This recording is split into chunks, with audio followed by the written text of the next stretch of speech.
আসসালামু আলাইকুম। আজ আপনাদের সামনে তৈরি করে দেখাবো ব্রেড ক্রাম্বস। রমজান মাসে যে কোনো ইফতার আইটেম তৈরি করার ক্ষেত্রে কিন্তু আমাদের এই ব্রেড ক্রাম্বটা খুবই প্রয়োজন হয়। আজ আপনাদের মাত্র 10 মিনিট আমি ব্রেড ক্রাম্ব তৈরি করে দেখাবো। এই ব্রেড ক্রাম্বটা তৈরি করে আপনারা কিন্তু এয়ারটাইট কন্টেনারে ভরে 2 থেকে 3 মাস সংরক্ষণ করতে পারেন। এর জন্য লাগবে জাস্ট কিছু পাউরুটি। দেখুন আমি এখানে কিছু পাউরুটি নিয়েছি। আর এই যে পাউরুটিটা এটা কিন্তু আমার 3 থেকে 4 দিনের আগের যে বাসি পাউরুটি এটা। আপনারা যখন ব্রেড ক্রাম্ব তৈরি করবেন অবশ্যই এইরকম 3 থেকে 4 দিন আগের যে বাসি ব্রেড মানে ব্রেডগুলি থাকে ওইগুলি নিবেন। এতে করে কিন্তু আপনার যে ব্রেড ক্রাম্ব এটা কিন্তু খুব সুন্দর পারফেক্ট হবে। এর জন্য দেখুন আমি ব্রেড থেকে এই যে চারপাশে যে ব্রাউন অংশগুলো এগুলোকে আলাদা করে নিব এবং সাদা অংশটা আলাদা করে নিব। সাদা অংশটা জাস্ট 4 টুকরো করে রেখে দিয়েছি। দেখুন সবগুলো কিন্তু আমি আলাদা করে নিয়েছি। এখন যেটা করতে হবে এই যে ব্লেন্ডারের জারে এটা তুলে নিচ্ছি। ব্লেন্ডারের জারে এটাকে খুব সুন্দর করে একটু মিহি করে নিতে হবে। খুব বেশি মিহি করা যাবে না, জাস্ট একটু ভেঙে নিতে হবে। ব্রেড ক্রাম্ব যেভাবে হয় আর কি। খুব বেশি মিহি দানাও না, একদম যে বড় বড় দানা সেটাও না, একটু মিডিয়াম করে। দেখুন আমি কিন্তু ব্লেন্ডার করে নিয়েছি। এখন একটা প্লেট আমি রেখে দিলাম। দেখুন এই যে কত সুন্দর হয়েছে। এইভাবেই কিন্তু খুব সহজে এবং কম খরচে আপনারা কিন্তু বাসায় ব্রেড ক্রাম্ব তৈরি করে নিতে পারেন স্বাস্থ্যসম্মতভাবে।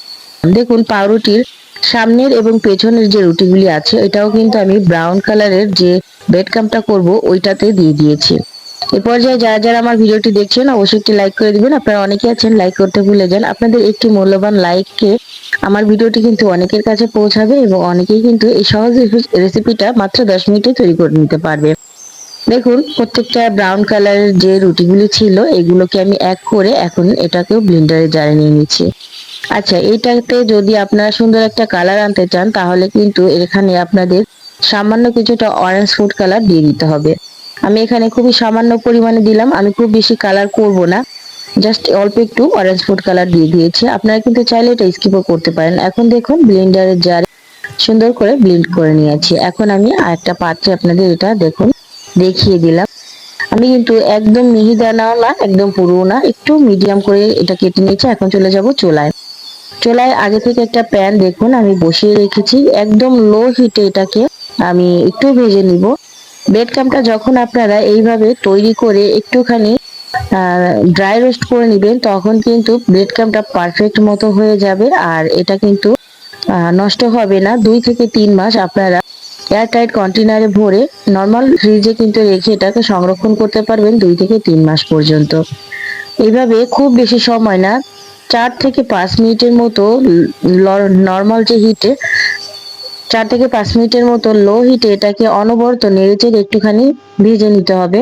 যখন এটা ঝুরঝুরে একটা ভাব চলে আসবে তখন বুঝতে হবে এটা হয়ে গেছে। দেখুন আমার কিন্তু এখানে সুন্দর একটা লুক চলে এসেছে। আমার এটা কিন্তু সাদা যে এটা হয়ে গেছে। এই ব্রেড ক্রাম্বটা নামিয়ে আমি এখন পরবর্তীতে ব্রাউন কালারের যে ব্রেড ক্রাম্বটা ছিল ওইটা দিয়ে দিচ্ছি, বা অরেঞ্জ কালার যেটাই বলুন না কেন।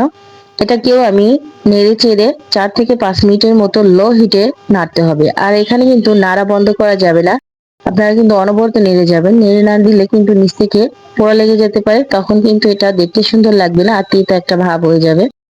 আমার এখানে দেখুন আমি কিন্তু অনবরত নেড়ে নিচ্ছি। আর এটা অবশ্যই লো হিটে রাখবেন, না হলে নিচ থেকে পুড়ে লেগে যাবে।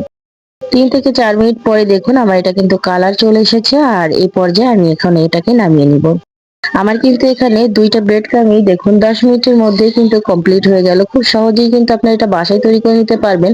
আর দোকান থেকে কিন্তু বেশ অনেক টাকা দিয়ে এটা কেনা লাগে। আপনারা এটা না করে আপনারা কিন্তু বাসায় খুব সুন্দর করে এটাকে তৈরি করে নিতে পারবেন। ভালো লাগলে লাইক করবেন, শেয়ার করবেন এবং আমার চ্যানেলের সঙ্গেই থাকবেন। আসসালামু আলাইকুম।